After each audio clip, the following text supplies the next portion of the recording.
Hi friends, నేను మీ సంధ్య. Jack F5 even ప్రాబ్లమ్‌ని ఎలా సాల్వ్ చేయాలో ఇప్పుడు చూద్దాం. ఈవన్ అని పడినప్పుడు ఏం కంగారు పడకండి.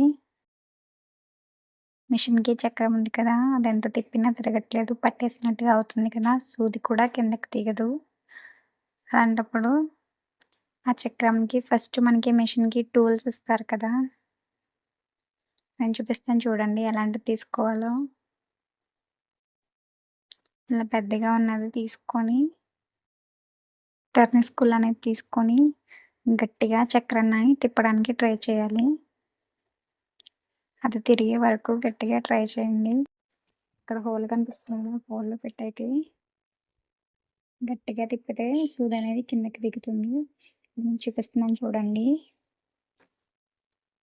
ఇలా తిప్పిన తర్వాత స్విచ్ అనేది ఆఫ్ చేసేసేయాలి. ఆఫ్ చేసి 2, 3 సెకండ్స్ తర్వాత మళ్ళా ఆన్ చేస్తే ఈవెన్ ప్రాబ్లమ్ అనేది సాల్వ్ అవుతుంది. అంతేనండి. మన వీడియో ఫస్ట్ టైం చూస్తున్నట్టయితే లైక్ చేయండి, షేర్ చేయండి, సబ్స్క్రైబ్ చేసుకోండి. వీడియో ఇన్ఫర్మేటివ్ అనిపిస్తే తప్పకుండా లైక్ చేయండి. Thank you for watching.